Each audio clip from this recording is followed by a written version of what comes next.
Sa mga relihiyosong tao, kung minsan akala nila kasalanan yung magpahinga, kasalanan yung mag-relax, at parang iniisip nila ang spirituality ay puro na lang pagtitiis, pagdurusa, at mga pagsasakripisyo. But life could be a gift to enjoy or a problem to solve. At kailangan sa simula pa lang, maaga pa lang, nililinaw na natin, ang buhay ba na bigay ng Diyos ay itatrato natin na isang regalo na dapat nating ipagpasalamat at lasapin, o ito isang problemang dapat lutasin. With that kind of mentality, you will already be standing on one side of the fence if you were going to be restful or anxious in life. John 16:33, Jesus says, I have told you this so that you might have peace in your hearts because of me. While you are in the world, you will have to suffer. But cheer up, I have defeated the world. Napaka-relevant po sa buhay natin mga kapatid, itong mga verses na ito. Kasi namin ng Panginoon, sinasabi ko sa inyo na dahil sa akin, pwede kayong magkaroon ng kapayapaan. Totoo, habang nandito kayo sa mundo, marami kayong lalasapin, haharapin, kakabakahin, problema. Pero, huwag kayong mawala ng pag-asa. Pasiglahin nyo ang inyong mga kalooban dahil napagtagumpayan ko na ang sanlibutan. Kuminsan, nagkakaroon tayo ng feeling na defeated because we think we are the ones fighting. But the Lord is our champion. Nabuhay siya at namatay para sa atin. Ang lahat ng tagumpay ng Panginoon ay tagumpay natin. At siya'y walang kabiguan. Maging ang kamatayan na hindi nagtagumpay na siya'y hawakan ng matagal at siya'y nabuhay na muli, isang pangako na ang lahat ng sumasa kanya ay mabubuhay ding muli. Kasi sabi niya, alam nyo, kaya lumalaki ang problema nyo, pinapalaki nyo. Kaya bumibigat ang kalooban nyo, pinapabigat nyo. Totoo, kung magiging makasanlibutan lang kayo at mag-iisip lang kayo bilang mga karaniwang tao, talagang marami kayong dapat ikatakot at hindi kayo papapahinga. Pero bakit nyo gagawin yung matakot? Samantalang napagtagumpayan ko na ang lahat. That in Christ we have our victory. That even in our personal performance, we might fail every now and then, but it is not our performance that counts, but the performance of the Lord. Hindi yung kulang sa atin ang binibilang, kundi yung kapupunan na ibinibigay ni Jesus. Hindi yung ating karumihan, kundi yung paglilinis ng kanyang dugo. Hindi yung ating mga kamalian, kundi yung kanyang pagiging tama. Ang siyang ibinibigay at ibinibihis sa atin, kaya marapat lang na atin itong unawain.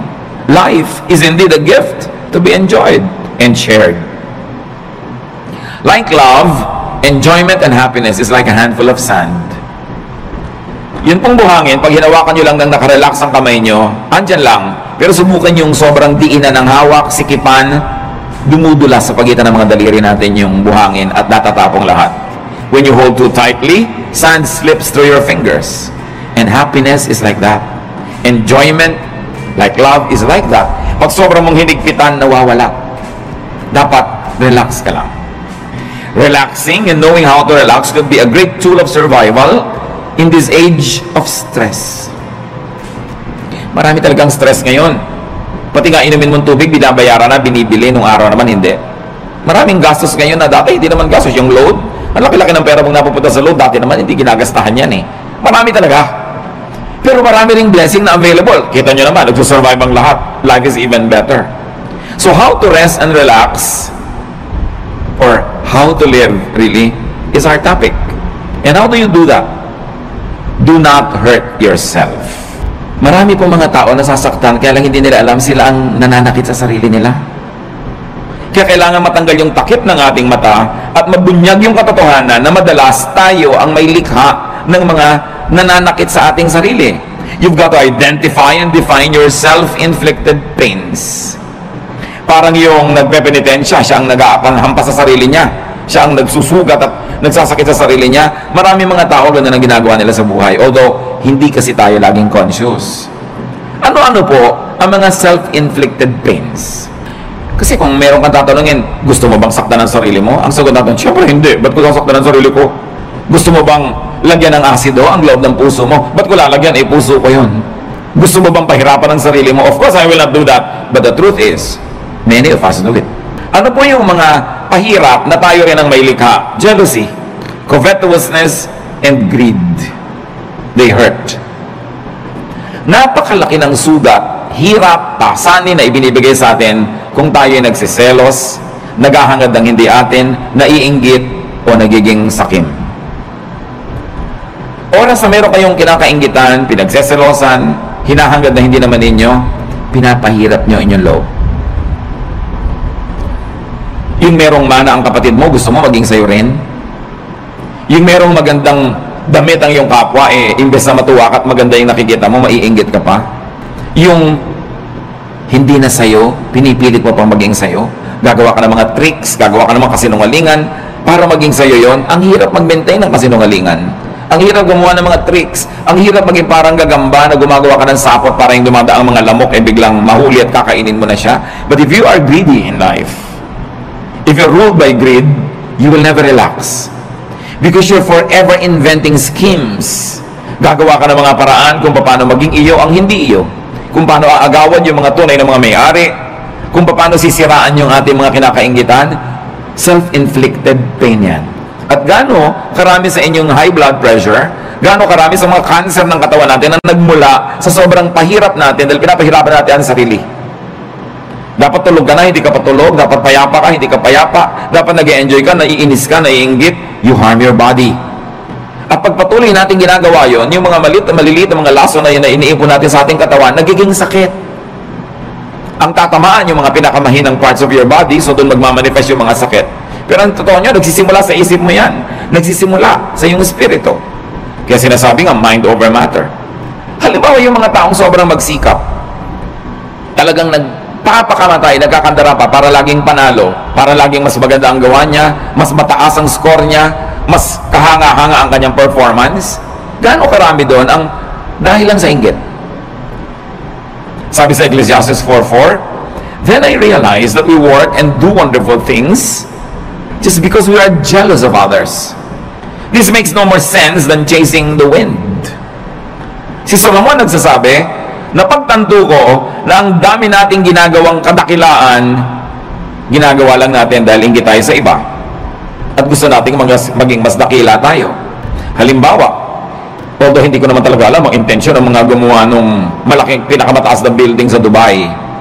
Ang taas ng building para lang masabing nasa kanila yung highest building in the world.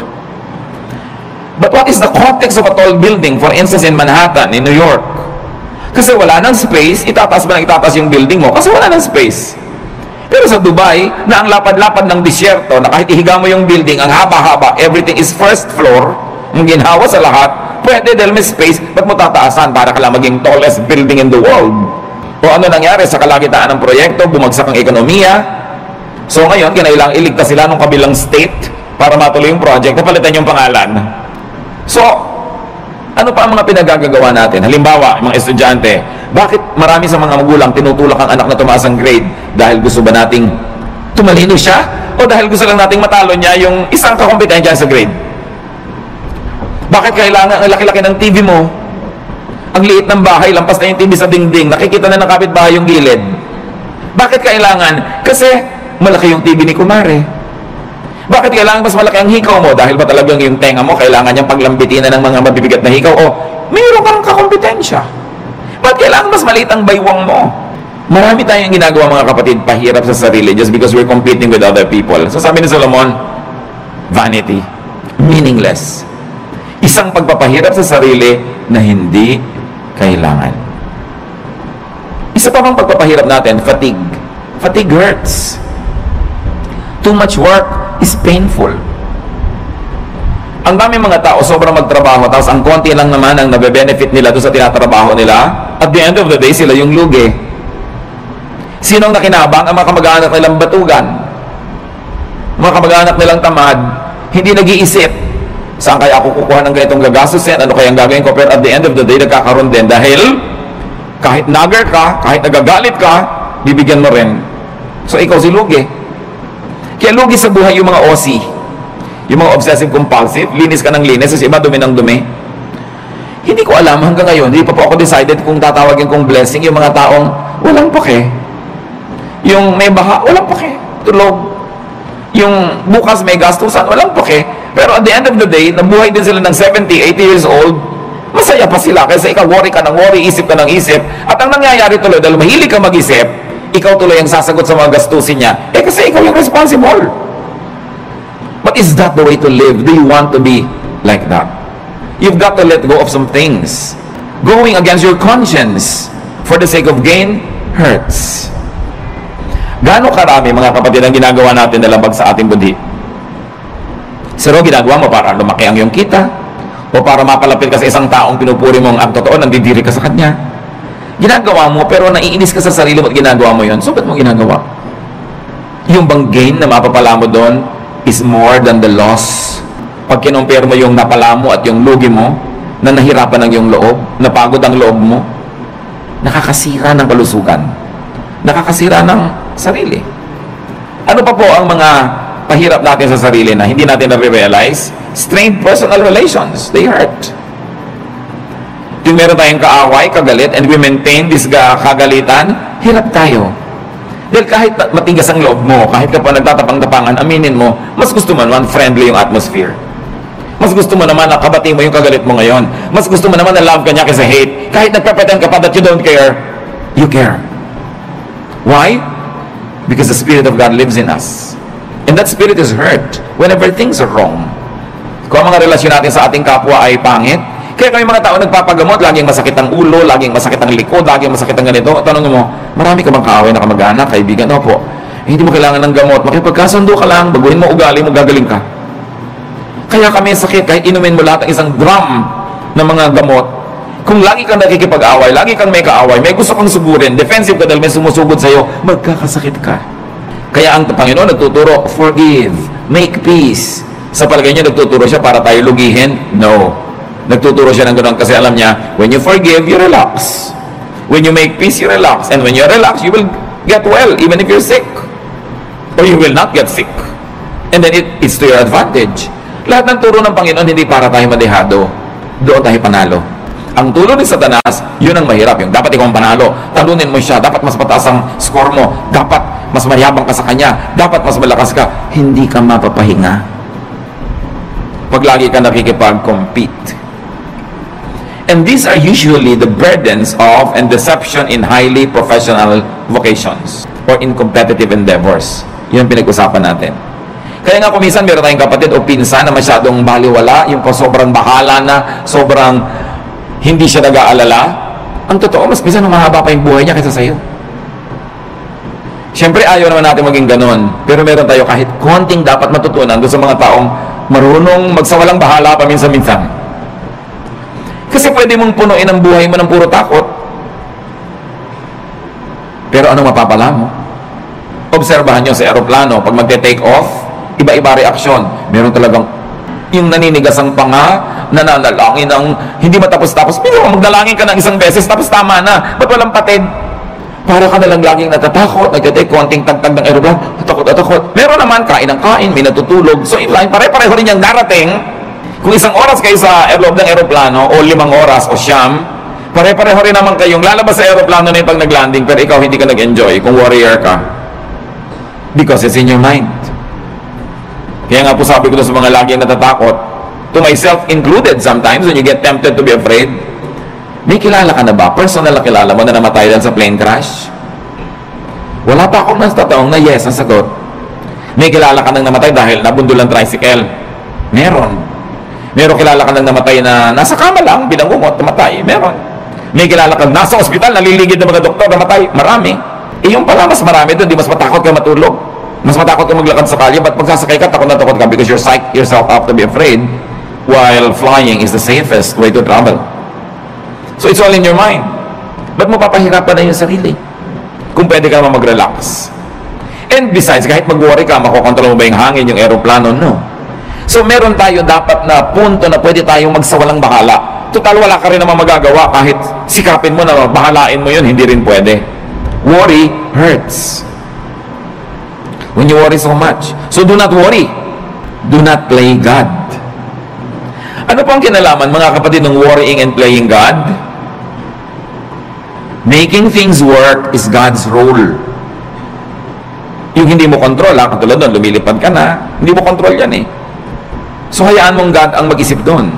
Colossians 1:17, God's Son was before all else, and by Him, everything is held together. Sa pamamagitan ng Diyos Anak ang lahat ng bagay ay nagkakakapit-kapit, nagkakalakip-lakip, umaandar ang mundo, umaandar ang sinukob, umaandar ang creation dahil sa Diyos anak. Hindi dahil sa iyo. So kung meron dapat mag-worry how to make things work, siya, hindi ikaw. Ang dapat mo lamang gawin, yung papel mo. So kung engineer ka, i-check mo kung maganda ang makina ng mga aeroplanong chine-check mo. Kung ikaw ay may papel, gawin mo yun, at pagkagawa mo noon, leave the rest up to God. Kaya mahalaga, ginagawa mo lang yung papel mo. Sabi nga ng Desiderata, the universe is unfolding as it should. Sisikat ang araw bukas, tulungan mo man o hindi. At lulubog yun bukas ng gabi, pigilin mo man. Aandar ang lahat. Mag-global warming kung kailangan mag-global warming. Magkakaroon ng bagyo at aalis din ang bagyo. Babaha at huhupa ang baha. Lahat pa ulit-ulit lang na mangyayari. Hindi mo yung problema kasi hindi ka ang Diyos. Ang problemahin mo lang yung munting daigdig where you move, where you can make a difference, and then leave the rest up to God. Sabi ng Jurassic Park, life finds a way. Mga magulang, nag-aalala tayo. Naku, yung anak ko aaten ng picnic, baka mahulog. Mangangunyapit yun. At pag nahulog na yun, aahon uli yun kung saan man siya nahulog. Baka siya malunod, lalago yung pilit, no? Gagawa siya ng paraan because life finds a way. Minsan ang takot ng mga magulang, mamatay siya ng hindi pa matatanda yung mga bata dahil hindi maaalagaan. Aalagaan din nila ang sarili nila. Kaya hindi mo alagaan yung mga batang yan, nakadikta sa kanilang kalikasan, aalagaan nila ang sarili nila. Pag may nahipo silang mainit na plancha, siyempre kahit hindi mo sabihin, tatanggalin nila yung kamay nila. Nakasulat sa atin yun. We were wired to survive, to reproduce, and to live the cycles of life that are assigned to us. So hindi natin dapat masyadong inaalala yan. Nakatakda yan. Huwag mo alalahanin ang shape ng bulkang mayon. Magiging perfect pa kaya yan ng matagal? Paano kung sumabog? May mga nagagano, nag-worry. Anong gagawin mo? Tingnan mo na lang siya. Kung hindi na siya perfect, tabi-tabingi, find another beauty in it. But enjoy it while it lasts. Maybe you have a provider complex, or a protector complex, or a teacher complex, but do it only up to a point. Do not overdo being a provider. Because even if you don't provide for your loved ones, they will find a way to continue living. Even if you don't protect them all the time, God designed them to protect themselves. You don't always have to be the teacher. You don't always have to be the moralizer, the one who says the right thing, because they will also hear it from other sources, aside from they will hear it from their conscience. So, don't play God. That's what we mean. Iinom ka ng gamot, inumin mo, manalangin ka, and let it work. Huwag mong alalahanin. Huwag mong buksan yung mga benda ng sugat mo para tingnan mo kung naghihilom na yung sugat mo. Dahil lalo na namang mabubulat-lat, dudugo lang. Let it heal by itself. Just do your part. It's important because when you over-worry, you get too tired and fatigue hurts. Pag pagod ang tao, bumababa ang immune system. Madali kang magkasipon, madali kang magkaroon ng mga sakit pag pagod ka kasi bumababa yung panglaban ng katawan mo sa mga invaders. Kaya dapat nagpapahinga. Observe design and load limits. You have to rest. Sa mga may mga bayani complex, rest. More work sometimes means more income, but often it means less happiness. More income doesn't always mean more happiness. Maybe more pleasure for the people who depend on you, but not necessarily for you. At meron kang tungkulin sa iyong sarili. Bago pa man ang tungkulin mo kahit kanino, kailangan buhayin mo ang sarili mo, pasayahin mo ang sarili mo, ipahinga mo ang sarili mo, at huwag mong payagan kahit yung mga minamahal mo, napatayin ka, sipsipin ang dugo mo, istrohin ang dugo mo, nag-e-enjoy sila, tapos ikaw yung nangangaliran at natutuyo. You have a duty to yourself. Life is a primary duty of life. At paglabag sa utos at kalooban ng Diyos na nagbigay sa ng buhay, napabayaan mo ang buhay mo. Kahit pa nga yung pagpapabayaan mo, pagdugtong sa kaligayahan ng iba. Kahit sa airlines, makikita nyo doon sa kanilang mga anunsyo ng kaligtasan, pag nawala ng oxygen sa cabin, may malalaglag ng mga oxygen mask, anong gagawin mo? Una mong lagyan ng sarili mo. At pag nakakahinga ka na ng tama, at saka mo tulungan yung bata o yung matanda o sino man, you have a duty to yourself. And it's not selfishness. You were wired and created by God to protect the life that was assigned to you to protect. Yung ibang tao, ipoprotect nilang life nila. Sometimes we are overprotective But they will protect themselves because they too were wired to protect themselves. So do not overwork yourself. Rest from overwork. Learn appropriate contentment with what you make. Yung mga iba, lalo mga professionals, May kasabihan nga ngayon, dahil alam niyo sa Korea, South Korea, sobrang modernization at sobrang materialism tuloy dahil puro pera. May kasabihan ngayon doon, a Korean man gets stomachache when his cousin builds a new house. Dahil naiinggit siya, bakit bago siyang bahay? Anong problema ko? Ba't di ako nakakapagpagawa? So papagawa din siya. The competitiveness is too much. That's why one of the highest rates of suicide dyan. Dahil sa competitiveness. 1 Timothy 6:6-7. And religion does make your life rich by making you content with what you have. We didn't bring anything into this world and we don't take anything with us when we leave. Sabi dapat kontento ka kung anong meron ka. Hindi sinabi na kung ano na lang nandyan pwede na. Kasi itinuro, 6 days you shall work and on the 7th you will rest. So it follows that you will really achieve, that you will acquire, that you will amass, and you will have. But the point is, be contented with what you naturally have. So kung ito pa lang yung kinikita mo ngayon, ginagawa mo naman yung best mo, huwag mo i-compare sa kita ng iba to the point that you will kill yourself trying to beat that other person and trying to make more. Kaya nga sa mga highly professionalized fields, totoong-totoo yan, ang daming may ulcer, ang daming may insomnia. So they squander their youth trying to make money, and when they are old, they use all their money to become healthy again. So mahalaga, iniingatan mo yung katawan mo na may limit ang pwede kong gawin. Hindi ako pwedeng lagi nagpapakabayani. Hindi ko laging sosolve ng problema ng daigdig. I will have a healthy level of self-preservation. Do not strain yourself to make now what you should still make tomorrow. Yung kikitain mo pa bukas, huwag ka nang kitain ngayon. Magpahinga ka naman. At sabi ni Solomon, the more money you make, the more people come to spend it. And don't you find it true? Nung maliit ang kita nyo, hindi kayo pinapansin ng mga tao. So yung maliit na kita nyo, kasya sa inyo. Nung lumaki-laki, biglang naalala na ngayon ng nanay mo na malaki yung kita mo, naalala ng kapatid mo, naalala ng pinsan mo, heto na ngayon nakadaing sa'yo, nakahingi. Lumaki palalo ang kita mo, pati mga pinsan mo ngayon nagdadatingan na para makihalo at makikuha sa mga kinikita mo. So ikaw mag-isang nahihirapan, nagdurusa, yung iba ibinebenta ang kaluluwa, ginagasgas ang muka, sinasaktan ng sarili para kumita, tapos ang daming humuhot-hot. Do you like that? Pag marami kang kinikita, maraming makikiparte. Dadaming kamag-anak mo, maraming tutuntun sa'yo. Hindi naman masama maging matulungin tayo. But making more money at the expense of your health and peace does not always benefit you. Probably it benefits other people. And this is not what you want to happen in your life. Do not strain yourself. Natural lang dapat. At sabi ng Panginoong Jesus, let the day's own trouble be sufficient for the day. Tomorrow will be another day. Another problem with a solution. Do not try to solve the problems of tomorrow with today's solution because today's solution is only for today's problem. Parang yun ding pera mo, for today lang yun, so spend it. Paano bukas? Tomorrow, you will earn again and you will spend for tomorrow. But when you spend your income now for what you will still have to spend on today and tomorrow, kulang. Kaya dapat, hindi rin natin pina-pass forward ang expense.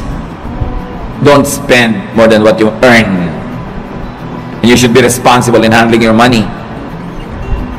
Kasi, para hindi ka ma-stress. At, para hindi ma-stress ang mga mahal mo sa buhay. Kasi kung minsan sobra kang relaxed, kaya namang pala nagkakaganon, ang sobrang nahihirapan yung kasambahay mo. Magkakapera ka, gagastahin mo sa walang kwenta. Pagdating ng bill ng kuryente, ng tubig, itong kasambahay mo nagbabayad. So ang pinag-uusapan natin mga kapatid is how to rest and also how to let your loved ones rest. And that happens only when you are responsible. So responsible enough tayo. Do not be overly competitive, but don't also be overly sacrificing for others. Yung sobrang pagsasakripisyo para sa kapwa, hindi yan turo ni Jesus. Turo lang yan ang simbahan kumisan. Mark 6:31, a very interesting episode in the Lord's ministry.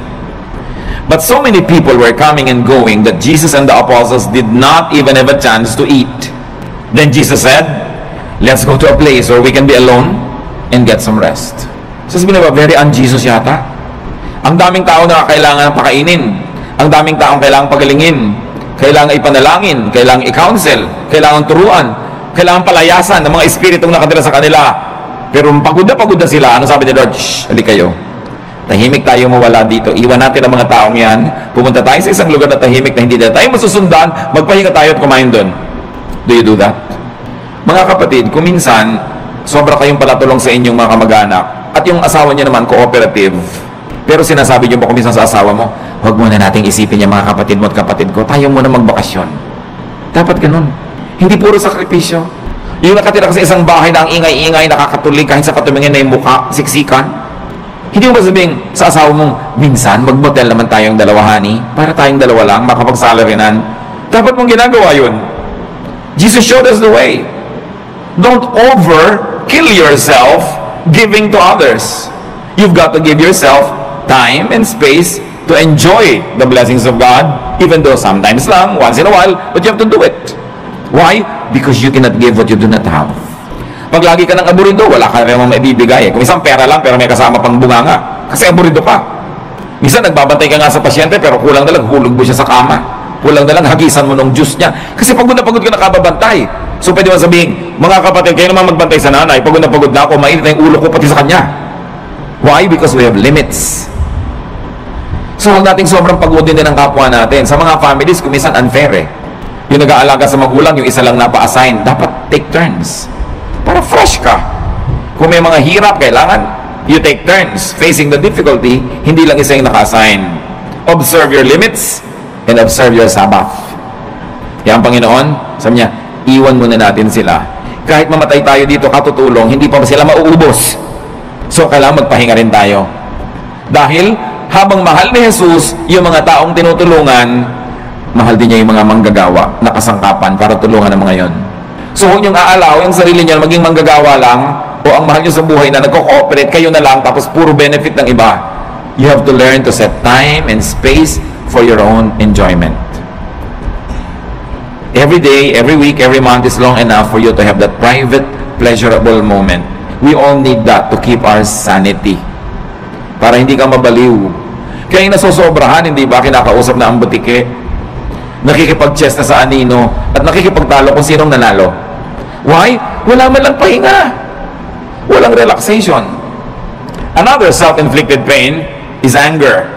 Anger hurts. Gaano karaming kalusugan natin nasisira dahil nagalit tayo o nananatili tayong galit? Tuwing galit ka, nagdurusa ang iyong katawan.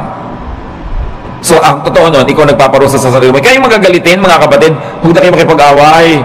Yun lang sila nagagalit sa inyo, yun na ang parusa sa kanila. Kasi napakalaking parusa sa katawan, sa isip, sa emosyon na magalit. So, contain or avoid anger. And once more, don't play God.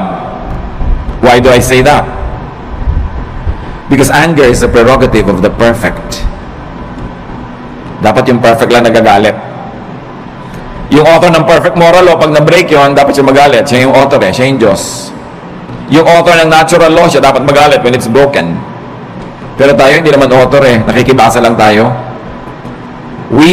You are not perfect. You are not the author of morality or life. You are just a fellow creature, a fellow beneficiary and traveler, a fellow seeker, in fact, a fellow sinner. Kaya wala kang karapatang magalit. Isipin niyo mga kapatid, ano mga kinakagalit nyo? Kayo ba, Diyos? Ano mga kinakagalit natin? Perfect ba tayo? So may imperfection yung tao, pero perfect ka ba? Besides, you were not designed to be angry. Nung nilikha tayo ng Diyos, hindi niya tayo dinesign na magalit.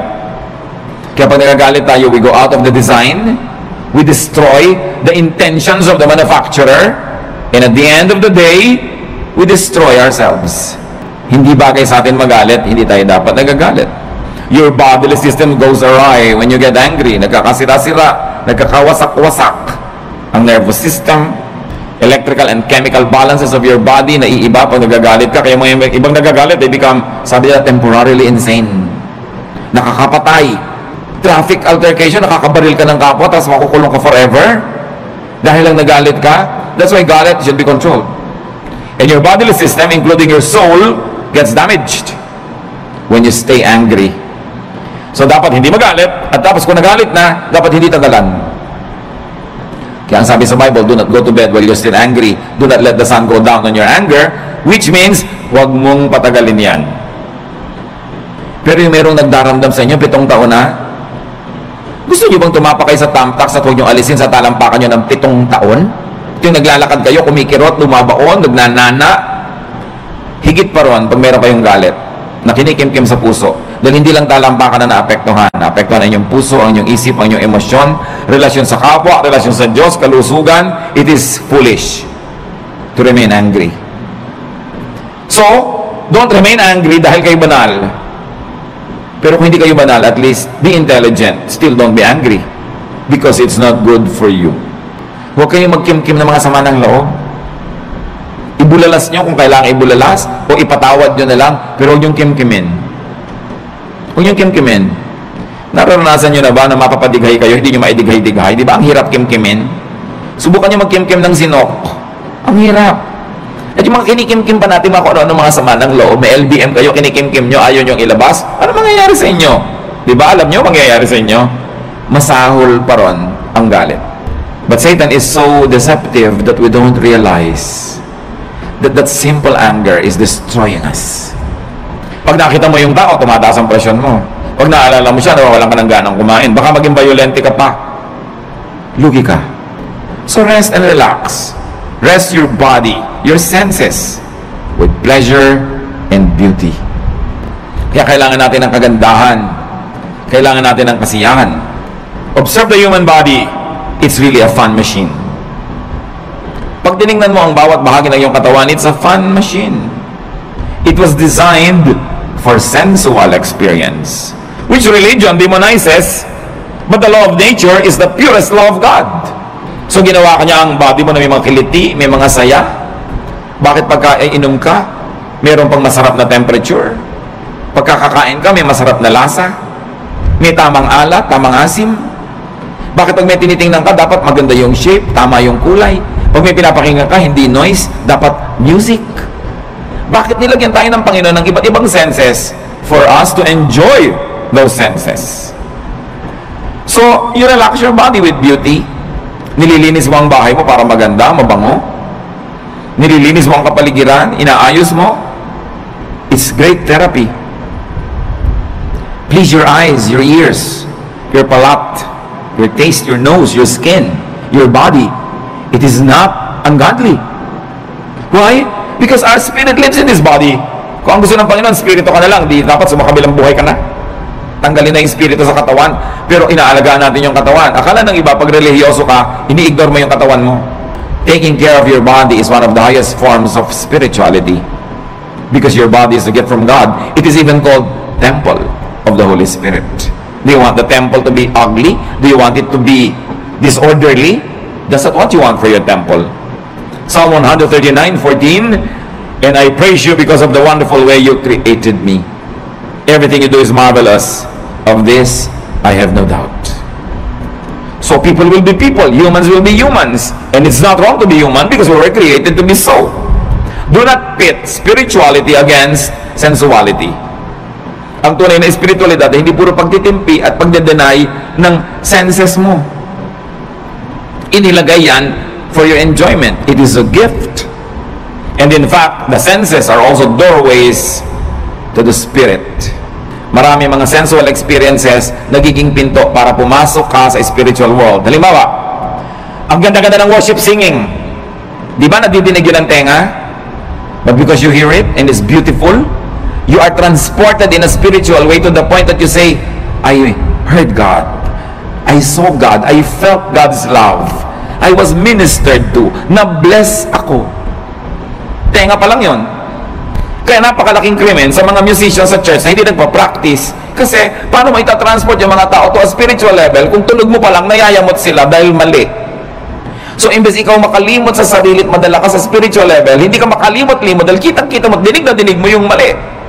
Nagiging critical ka patuloy, nagiging palapintas, nagkasala ka pa. Pero kung maganda talaga yung music, there was a long stretch in my spiritual life na ang talaga nagdala lang sa akin, mga kapatid, kanta ng choir. Umaattend ako ng church na yun ng kung ilang taon, nung isang attendee ako. Bihira naman ako talaga mabless sa message. Boring talaga. Bihira talaga ako mabless sa ibang nakikita ko, pero inaabangan ko lang yung kanta ng choir, and that sustained me for a long, long time. It was enough food for me. But can you imagine kung maganda na yung kanta ng choir, maganda pa yung message, mabait pa yung kapatiran, mabango pa yung church, maayos pa lahat, grabing, maraming pinapasukan sa senses natin yung blessing ng Diyos. Kaya hindi ba may aromatherapy? Pag pupunta ka sa mga spa, ano pong gusto nyo? Yung nakakapagpahinga, yung nakakagising, yung nakakatulog, kung ano-anong maipapaumoy sa'yo, pipili ka ng scent, because through the nose, the spiritual world becomes real. Kaya kung nakatira ka sa mga lugar na ang baho-baho ng paligid, di ba away ng away ang mga tao doon? Kasi pag amoy mo, nasa utak mo na agad yung baho. So palagay mo, kung puro baho na amoy mo, babait ka? Ang hirap! So you don't deny the senses and use the senses to rest. So kung makikinig ka ng magandang music, may naaamoy kang mabango, may nakain kang masarap, kahit hindi mahal, mapapahinga ang katawan mo. At yung pahinga na katawan, tinatahanan nyo ng espiritong payapa. Kahit gaano kataas ang espiritu mo, kung nasan yung katawan mo, dun yun pupunta. So kung ang baba-baba ng level ng katawan, nangihila niya pababa yung spirit. Kaya sinasabi, the spirit is willing, but the body is weak. So the body has to be strengthened with pleasure, with rest, with cleanliness, with righteousness. So indulge your senses. It's an act of union with your Maker. Kung gustong makipagniig sa atin ng Diyos, diyan siya pumapasok sa mga pinto na yan, sa senses natin at sa ating brain. Kaya yan ang maraming paraan para tayo makakonekta sa Spirito. Your body, after all, is a temple of the Holy Spirit. Ecclesiastes 8:15. So I think we should get as much out of life as we possibly can. There is nothing better than to enjoy our food and drink and to have a good time. Then we can make it through this troublesome life that God has given us here on earth. Ano sinasabi ni Solomon na pinakamatalinong tao sa lahat? You must get the most out of life. You must get the most pleasure. You must get the most fruits. Eat the best when you can. Listen to the best. Have the best. Sabi niya, there is nothing better than to enjoy good food, a good drink, a good time. Why? Because life has a lot of troubles. It had a lot of troubles, it's having a lot of troubles, and it will present a lot of troubles. Iba na yung pinatatag ka na ng napakaraming magagandang karanasan, pampatibay sa'yo, pagka ikaw ngayon ay pinupukol, binabato, itinutulak, ginigiba ng mga pangit na karanasan, meron kang pagkukunan sa iyong alaala ng mga masasarap na mga kanaalaala, payapang mga moments in your life, and it will strengthen you. Kaya yung mga bata na pinalaki sa kalupitan, sa palo, sa walang pag-ibig, usually buong life halos disoriented sila unless kilalanin nila na kailangan nila magpatawad, magbagong buhay, at kilalanin nila yung pagbabago ng Panginoon. All their lives they become a slave of their dark past. Kaya mahalaga, pinapaganda mo hanggang maaari, lalo sa mga bata. Sabi ni Solomon, tuwing makakapag-enjoy kayo, mag-enjoy kayo. Kasi may mga panahon, kahit may pera kayo, wala kayong gana. Makakabili kayo ng pagkain, pero magaan lalamunan nyo. So ngayong may pambili kayo at meron kayong gana, eat. Bata kayo, kaya nyo yung mamasyal, pumunta doon, gawin nyo yun. Basta binabalansin nyo lang ng tamang pagtatrabaho, responsibility, faithfulness to God. Meron ka ngayong kakayanan na mag-enjoy, enjoy it. Dahil ang bukas hindi mo alam kung pwede mo pang ma-enjoy. Food and drink and good times need not be expensive. Food and drink and good times need not come from damaging toil and overwork. And it need not be paid for with a damaged body and a bruised soul. Hindi totoo ang chismis na kailangan mo pa magkasala, magnakaw, gumawa na masama para ka mag-enjoy sa buhay. Maraming bagay na libre at maraming bagay na hindi naman mahal. Ang kailangan lang baguhin natin attitude. We must remove from our value system the notion, the mistaken notion that spirituality means suffering all the time. If God likes you to suffer, bakit niya lagyan ng nerve endings ang iyong katawan that is meant for enjoyment? Because God likes us to have a good life. No eye has seen, no ear has heard, no mind has conceived what God has prepared for those who love Him. Another way to relax and how to live is to rest your spirit by doing good. Ephesians 2:10, we are God's workmanship, created in Christ Jesus to do good works, which God prepared in advance for us to do. Sabi, likha tayo ng Diyos. Nilikha kay Jesus para gumawa ng mga mabuti, at yung mga magagandang gawain natin, inassign na noon pa man, bago pa tayo sinilang. So may assignment tayong lahat na gagawing mabuti. At pag hindi nyo ginagawa yon, may bahagi na inyong puso na lamukot, lukot, tiklop, pipi, nagdurugo, nasasaktan, may kirot. Kasi wala ka sa design. Dapat hanapin mo, kapatid, ano yung assignment mo sa mundo, anong mission mo. Sa buong buhay, sa isang taon, sa isang buwan, sa isang linggo, sa isang araw, sa isang oras, nag-iiba-iba yung mission na yun. Lagi ka lang sensitive. Anong maganda na pwede kong gawin ngayon, ang assignment ko kay Lord? Gawin nyo. Sasaya kayo. Basta ginagawa nyo ang kalooban ng Panginoon, may pera kayo't wala, malusog kayo't hindi, nag-iisa kayo o may kasama, may malalim kayong saya, na tinatawag sa English na joy. It is not dependent on outward events. It is there in your spirit. Pero, pag alam na alam nyo kung ano yung mabuti nyong dapat gawin, tapos maang-maangan kayo, in-ignore nyo, di nyo ginawa, kahit may pleasure kayo, kahit may pera, kahit maganda yung kapaligiran, may nagluluksa sa inyong kalooban na hindi nyo pwedeng itanggi at itatwa. So, ang pinakamabuti sa tao, maging totoo sa espiritu, maging totoo sa sarili. Be in character. Be true to form. You were not an accident. You were created before the foundations of the world by God's will. Hinintay lamang na lumabas ka sa panahon at sa lugar, pero meron ang kalooban ng Diyos para sa iyo at may assignment ka na. Dapat yung gawin, dapat yung hanapin. Pag hindi mo ginagawa yon, may pera ka man, mataas man ang iyong kalagayan, sikat ka man, may kulang. Parang naglalakad kang merong bato sa loob ng sapatos mo na natatapakan mo, hindi masaya, hindi masarap. Psalm 62:1, my soul finds rest in God alone. My salvation comes from Him. Hindi tayo mapapahinga hanggang wala tayo doon sa sentro ng kalooban ng Diyos. So huwag makipagtunggali, huwag lumaban, makiayon. Flow with the Spirit of God. Enjoy the trip, enjoy life, do what you have to do good, be righteous, and then meet your Maker when time comes.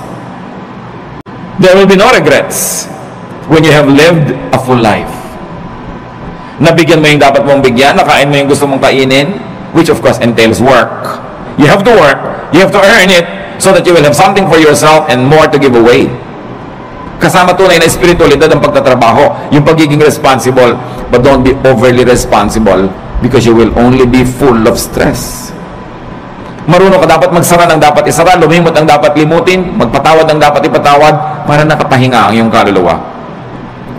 Pero mahalaga, punuin ang buhay ng mabubuting gawa. Revelation 20:12, I also saw all the dead people standing in front of that throne. Every one of them was there, no matter who they had once been. The book of life was opened. The dead were judged by what those books said they had done. So lahat ng ginawa natin, ginagawa, gagawin pa, nakalista, at magiging basihan ng final judgment. Doing good places you in the path of God's blessings. Doing good gives balance and peace. Halimbawa mga kapatid, nalilito kayo, gagawin ko ba mabuti o yung hindi mabuti? May masama sa akin, gagantihan ko ba ng mabuti o ng masama rin? Huwag na kayo malito, gawin nyo na lang yung mabuti. Because God is a perfect accountant. Marunong siya mag-debit, credit, balance. Halimbawa, meron kang ginawa ng mabuti na hindi mo naman dapat gawan, sumobra. Sa palagay nyo, hindi ibabalik sa ni Lord yung sobra. Pero meron kayong dapat gawa ng mabuti, pero kulang ang ginawa nyo. Sa palagay nyo, hindi kayo sisingilin. Kumuha ka na lang ng tama. Huwag ka mag-alala na sumobra yung tama. Kasi, credit yon. Pwede kayong itapal sa mga marami mong kulang sa buhay. Kaya sabi, just love. Keep loving people because love covers over a multitude of sins. Maging maibigin ka dahil yung pagiging maibigin nagiging pantakip sa maraming kakulangan sa buhay. At pag pinag-aralan nyo yung word na pwede mong itanong, sino yung natatakpan ng pag-ibig? Yung iniibig o yung umiibig? Pareho. Pag tinignan nyo yung Greek word na ginamit doon, pwedeng gamitin both ways. Na pag maibigin ka, yung pag-ibig mo, natatakpan yung pagkukulang ng taong iniibig mo. At di ba totoo? Pag mahal nyo yung tao, napagtatakpan ng pag-ibig nyo yan eh. Pero ito pa, pag maibigin kayo at umibig kayo sa kapwa, pati yung mga pagkukulang nyo, natatakpan. That's why love is the answer. And you know the other side of it, the opposite, hatred. Why hate when you can love? Pareho lang nakakapagod yan. Parehong kailangan mong invest na ng emotion, ng kilos, mas nakakapagod pa nga to hate. Pwede kang sumimangot, pero pwede ka rin umiti. Mas maraming muscle ang ginagamit pag naninimangot, kaya mas tatanda ka. So ngumiti ka na lang. Why do wrong when you can do right? It's not even a choice. It is so obvious that it should not even be a choice. So doing good places you in God's blessings. Doing good is powerfully therapeutic. Kapag dumarating yung panahon, mga kapatid, na naiinip kayo, nalulungkot, nababagabag, na-stress, kaka-nervous breakdown, nagkakaroon ng panic attack, do good. Therapy yun. Kesa mag-book mo kayo sa bahay mainip, maghanap kayo ng magagawa para sa kapwa na mabuti. At sa pagbuhat nyo ng mga bigatin ng buhay nila, nakalipas ang maghapon, hindi nyo napansin, pati yung sarili nyong bigatin, nailampas na rin na itawid. Always do good. So rest and relax. Ecclesiastes says there is a time for everything. Work correctly, rest correctly, plant and harvest what you plant, and enjoy the harvest, and share the harvest with people. In being kind, don't be unkind to yourself. Allow and let and help others rest and relax. Huwag niyo lang po i-apply sa sarili niyo yon. Dapat din kung may duty ka, gawin mo yung duty mo para yung kapwa mo makapag-relax din. Pag mga bantay kayo, hindi ka nagbantay, di doble ang trabaho ng iba dahil yung pagpapabaya mo kailangan nilang takpan. Mag-asawa kayo, responsable ang lalaki. Pag irresponsable yung babae, yung lalaki has to work double. Napapagod siya kasi nagpapabaya yung babae. Ganon din yung lalaki. Pag lalaki ka, hindi ka responsable, hindi mo ginagawa ang tungkulin mo, inoobliga mo yung asawang babae na siya ang gumawa ng dapat ikaw gumagawa. And it's unfair, it's unkind, and it will get back to you. Hindi ka man gantihan ng asawa mo, gagantihan ka ng langit. Again, because God is the greatest accountant. Debit, credit, balance. Magbabayad at magbabayad ka. Sa pagpapahinga natin, mga kapatid, tiyakin ninyo na hindi naman kayo nagiging pabigat sa iba. Baka sobrang pahinga na yan. Kailangan responsible ka. And you must let others rest too by being responsible. Ama namin sa langit, salamat sapagkat pwede kami magpahinga. Maraming dahilan para kami mabahala, maguluhan, malito. Pero may isang dahilan para kami makarelax. At kayo yon. You are our God. You are our Creator. You're the author of life. You're God of heaven and earth. And you love us. Because of that, you guide us, you teach us, you correct us, and you balance our lives. Turuan niyo kami, Panginoon, na gawin ang dapat namin gawin bilang nilalang at magkaroon kami ng wisdom na ipasa inyo yung para sa inyo na siyang lumalang sa amin. That we should just be responsible humans but not play God. We should observe our limits and enjoy each day as we also do good things each day. Magbulay-bulay tayo sa katahimikan, mga kapatid. Hanapan ng personal pang mga application ng mga pinag-aralan natin.